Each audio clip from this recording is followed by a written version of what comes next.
Welcome to the Engrafted Word, with a mandate to go into all the world and preach the gospel to every creature, making disciples of all men, teaching them to obey everything Jesus has commanded, preaching righteousness, holiness, and the pursuit of consecration, without which no man shall see the Lord.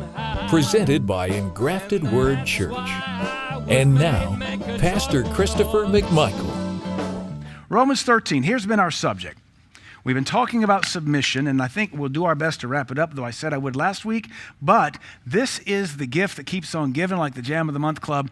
And submission is something Americans are horrible at because we're rebels. We pride ourselves on that. We even have the rebel flag. Still hoping the South will rise again. In what? Literacy? Education? Health? We should rise again, but it should probably be in things that matter, like the basics. Romans 13, I'll read it King James. Let every soul be subject unto the higher powers. And this is worth reading in the New Living Translation just to see the word authority. For there is no power but of God. The powers that be are ordained of God. Whosoever therefore resisteth the power resists the ordinance of God, and they that resist shall receive to themselves damnation. Now I will read it to you, the New Living Translation. Everyone must submit to governing authorities. For all authority comes from God, and those in positions of authority have been placed there by God. That includes your husband. It includes a dictator. It includes a bad professor. It includes, unfortunately, a politician. And there's explanations for all that we won't get into. The bigger point is that they sit in a seat of authority, and that's what we must submit to. So, anyone who rebels against authority is rebelling against what God has instituted, and they will be punished. For the authorities do not strike fear in people who are doing right, but in those who are doing wrong. Would you like to live without fear of the authorities? Do what is right, and they will honor you. So let me review, because I want to advance some things. One of the elders came to me and said, Pastor, this has been good teaching, but maybe give us some kind of teaching or checklist where we can judge ourselves to see if we're submitted or just checking boxes. What's the distinction between true submission and what we're going to call this morning as compliance? Because we, I think, are really probably deceived into thinking our compliance is submission. And really, compliance is just legalistic box checking. So we're going to kind of parse that this morning and see, are we truly submitted or are we just complying to avoid danger? You know, so the fearful people say, just keep your head down. Just keep your head down and everything will be okay. And the fearful people are afraid they're always going to get in trouble, so they don't even really submit. They just comply out of fear. That's got to change too. There has to be a confidence in submission. It's not a bad word. It's only a bad word if you're a rebel. And again, I'm going to repeat a lot of stuff because we need to be washed in it.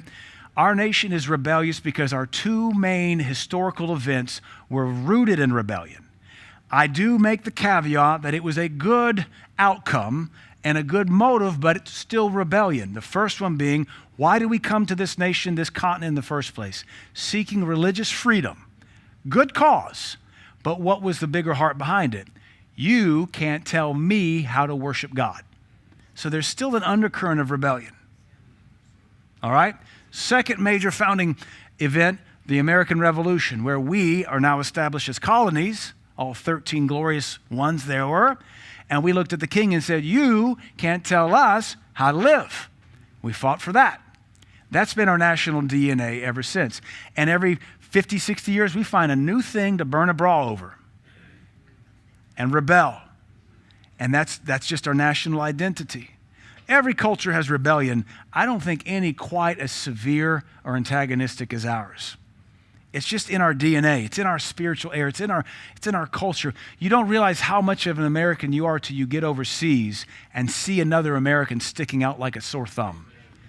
And it's a brashness. It's a bravado. It's loud. American white women, oy vey, are horrific overseas. I'm embarrassed. I want to take on a European accent. I want to take off anything American I'm having. If I'm sitting in a lobby or at a gate at an airport and there's an American woman, white, loud, heavy, Loud, did I mention Loud? Everybody knows she's from America, and it's a rebellious nature. Why do we got to know you're even here? Why do you have to be heard? Do you not have a whisper? Nobody ever taught you about inside voice? Polite voice, sweet voice. Let's read a few things here. Every human being submits to multiple voices of authority. And by voices, we just mean multiple streams. Every one of us, every day, is submitted to multiple lines of authority. It's how life works. The only way to be in charge of your life is to control which voice you submit to. We're all submitted to somebody's voice of authority. The only way we're ever in charge is to determine which voice that is.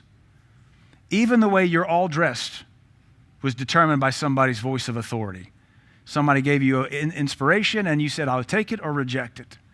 Everything you and I do is influenced by somebody else's authority. Even the rebels and the nonconformists are submitted to somebody's fashion choice. The so-called nonconformist is submitted to the current fashion of nonconformity. Think about our culture. Every nonconformist looks the same. You can tell, oh, you're them. When I was in high school 30 years ago, it was the Gothic.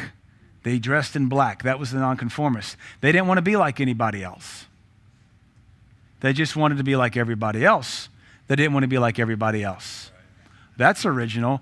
Oh, and you choose that color, which is no color. There's no creativity.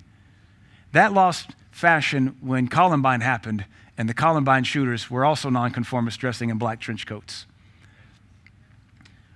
Anyone, if we say this, the nonconformist is anyone within a shared culture who tries to be different from their culture always ends up looking just like everybody who is trying to be different. It seems, quote, being different doesn't actually make you different at all. The accurate expression is, quote, I don't want to be like the authority God has ordained me to be under. I want to rebel against God and his sovereignty. And in our culture, that means they shop at Hot Topic. For what it's worth, because I know my people. Is there anything wrong with Hot Topic? I don't know. You go in there, you tell me. Judge the atmosphere. It's like Spencer's Gifts, but for clothing. Anything wrong with Spencer Gifts? I don't know. Go in there, you tell me. You can smell that place when you walk past it in the mall, if we still have malls anymore. It seems anti-God rebels always dress the same. I also observe people who are deeply submitted become more individual than anybody could imagine. Because in pressing into God and leadership, you take on a true individuality. You become who God created you to be, which is truly individual. Even in our church, our elders who are submitted to me as the pastor, they're all very different couples. They dress different, they talk different, they carry different, they see things different. They're submitted, and even in their careers, they're submitted to multiple lines of authority, and yet they're all very distinct. Because the thing we're going to hear over and over again is that submission brings freedom. Submission brings promotion. Rebellion dresses you in the darkness that your clothing looks like. There are only 3 rivers of authority that come, and we see in the very beginning of the Bible. The first realm of authority that God ordained was ecclesiastical, in that God and Adam had a relationship. That's ecclesiastical. That's theological. That's the first avenue of authority. Man submitted to God. Then God established the second. That's familial or family. God made family. Adam had Eve, and Eve submitted to Adam. Adam did not submit to Eve. This is a foundational biblical teaching from Genesis to Revelation. It's established in the garden. The woman submits to her husband, and the very last thing in the Bible, the Revelation, is the bride comes and submits to her new husband, the Lord Jesus. Our nation makes women run everything. That's going to make you miserable, sweetie. After a while, you're going to be so exhausted. You're not designed to run your home. You will burn out. You'll be frustrated. But by then, you will have taught him how to play to you. The third type of authority in the earth is civil. After sin entered the earth, there had to be governments and civil authority. And so there's your 3, ecclesiastical, familial, and civil. These are the 3 avenues of life. Outside of the family and the local church, everything is civil. Education is civil. Career is civil. Military is civil. You could argue education becomes either familiar if you're homeschool, ecclesiastical if you're church schooled, or civil if you're public school. But we see that everything, all authority in life, falls through those three rivers or veins. Rebellion begins at home. That's why we as parents teach our children to submit. You submit. You honor your mother and father. This is the first commandment with promise. Rebels are born at home. They're raised at home. They're conceived at home. And rebellion never stays in the home. It goes on to bigger and better things. Those who rebel against family usually always rebel against all that is ecclesiastical. When they rebel against mom and dad, they're going to rebel against mom and dad's religion. This isn't unique to Christianity. It spans all religions. Because when you hate mom and dad, you're going to hate mom and dad's God, whether he's Buddhist, Hindu, or Muslim. Those who rebel against family usually rebel against all that is ecclesiastical, and then it is no surprise, these are they that show up at mass protests rebelling against civil authority, usually with a brick in their hand, dressed like everybody else in the mob. Usually dark clothing. Not against dark clothing. Look like Johnny Cash if you want. I got a couple black suits. I like it, 3-piece. It looks sharp, but you know what I'm saying. When you're going out, the city's on fire, you got a brick in your hand, and you're dressed like a ninja, you're not up to any good.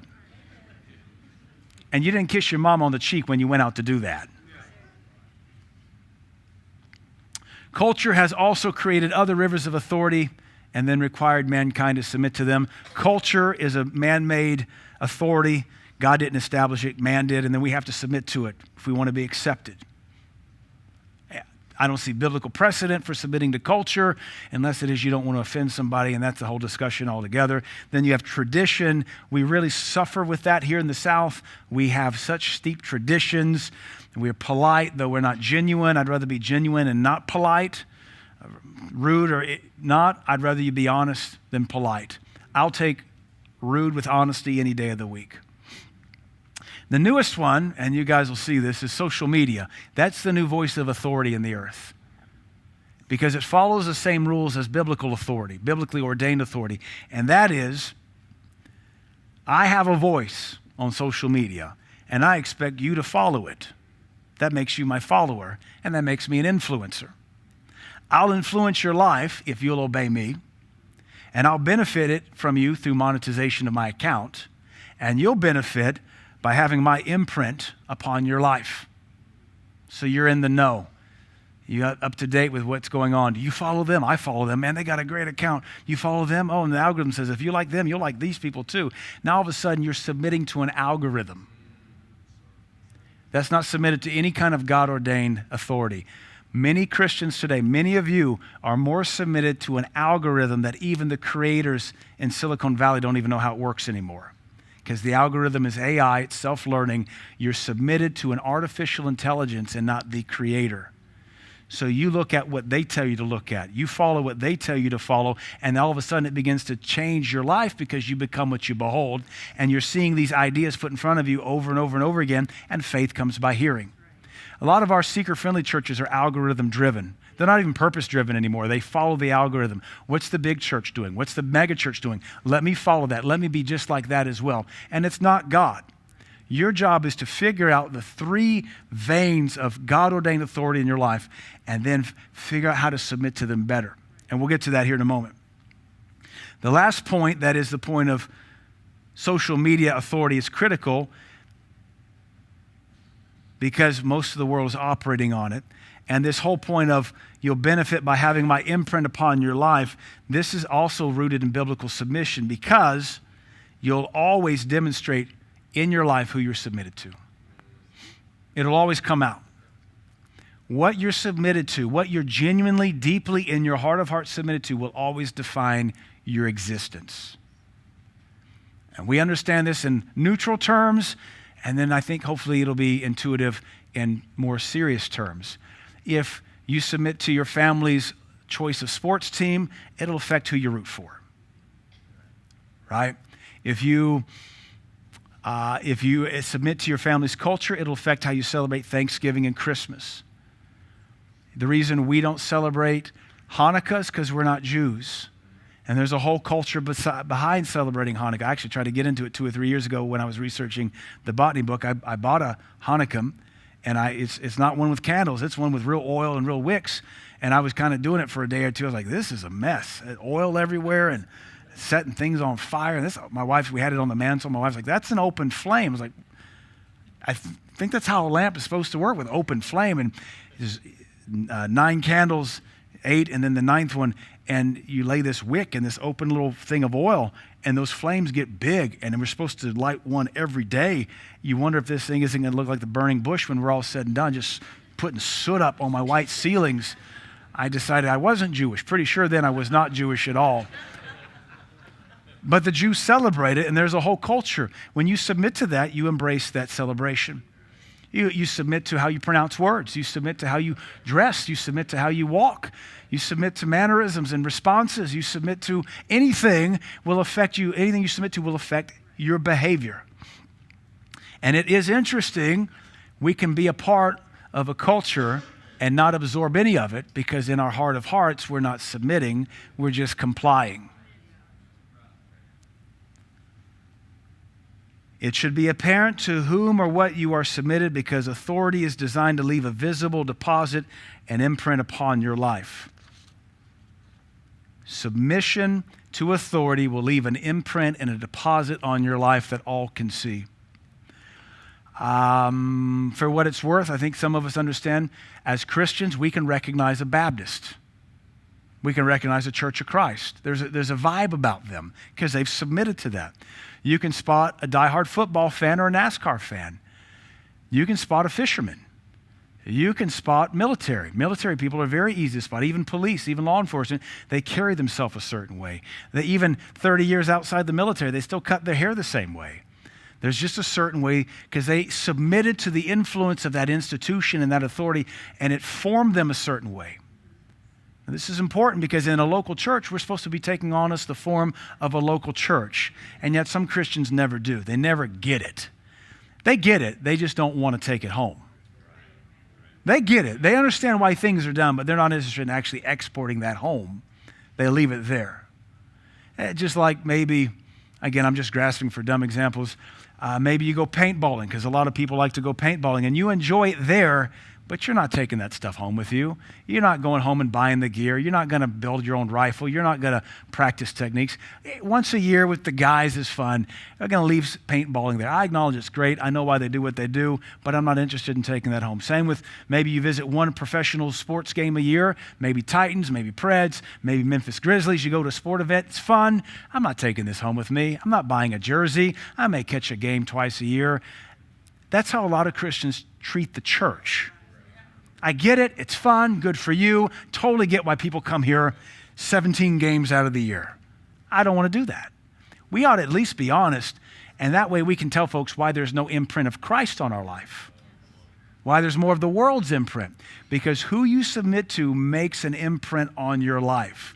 And the only thing you ever control is who you submit to. All right, because I want to go someplace and help you with other avenues. Submission brings promotion. Rebellion brings demotion. So you can begin to see how submitted you are by how much promotion you're enjoying. If you submit to your boss, you're going to enjoy promotion. If you have an attitude with your boss, you're going to enjoy demotion. Submit to the professor, you're going to have promotion in favor of the professor. Take attitude with the professor, you're going to see probably your grades curve down. He's probably going to put you with the other dumb kid in the class, and he's going to watch you suffer and probably enjoy it. Professors are intelligent, but they have personalities too. They can be vindictive. You don't want to be the one they complain about. Just like you can rate a professor, I guarantee you they're rating students. Social media followers joyfully submit to their favorite influencer. They never have to be forced into compliance. So we're already, just by that little analogy alone, we're starting to see some things I want to harp on. And I'm teaching a little bit different now. It's not so much out of my heart as I want to communicate this very line upon line to help you. We need to be careful to never conflate obedience with submission. Obedience does not equal submission. Submission involves obedience, but you can obey and not be submitted. You can obey and not be submitted, because submission is always of the heart.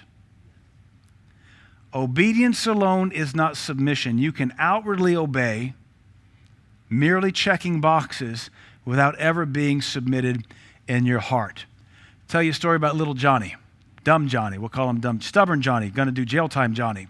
2nd grade, Mrs. Stalin's class. It's time to stand for the Pledge of Allegiance, because that's what we do in this nation. God bless America. We stand for the Pledge of Allegiance. Mrs. Stalin says, everybody stand. It's time for the Pledge of Allegiance. Johnny refuses to stand. Why? Because he's a bad kid. Is there such thing as bad kids? Yes. But they learn it from bad parents. Parents were too lazy to discipline it out of them. So Johnny has exerted his will. He refuses to stand up.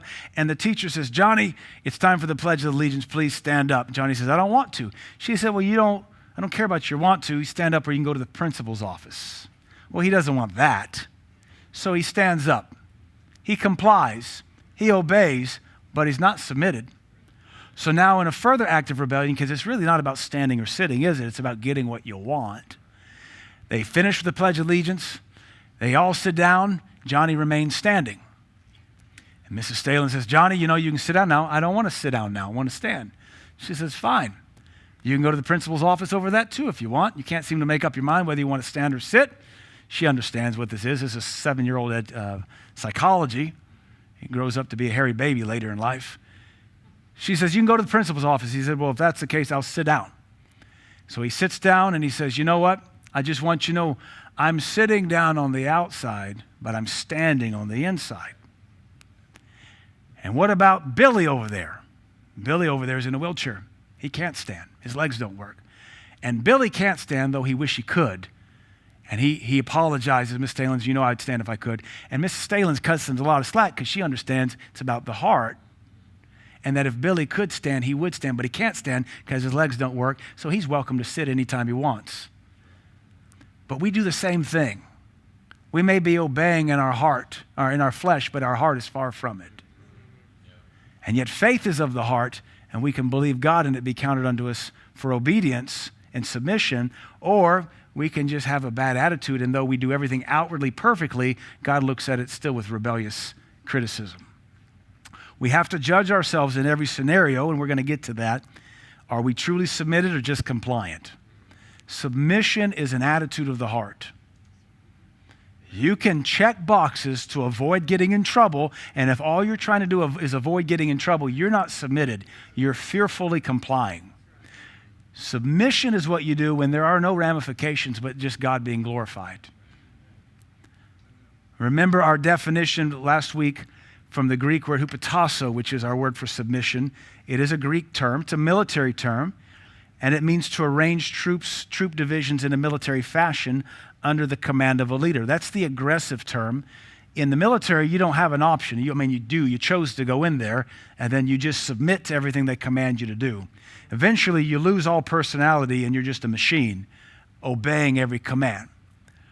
But the secondary definition in the Greek is the one we want to focus on, and that is a voluntary and joyful attitude of giving in, cooperating, assuming responsibility, and carrying a burden. This is what we need to evaluate our hearts concerning in every submission, every area of submission in our life. Every one of you is under all three arenas of authority. You got family authority working in your life somehow or another, even if you're old and single. Of course, you've got ecclesiastical authority working in your life because you're in church, and even if you were backslidden, you still have ecclesiastical authority in your life. You're just rebelling against it.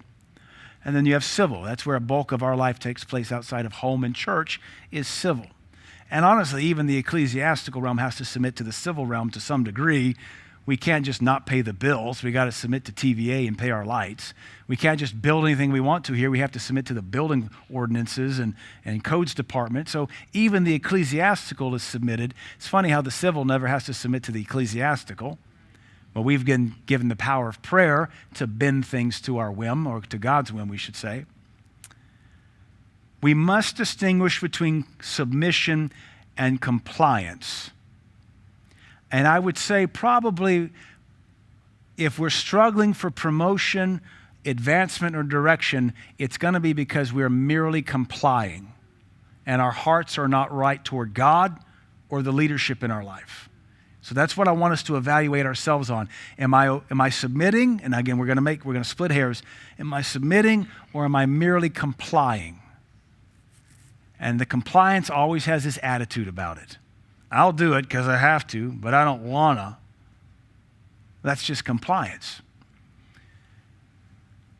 We will define compliance as forced obedience or forced yielding, usually by means of threat of punishment.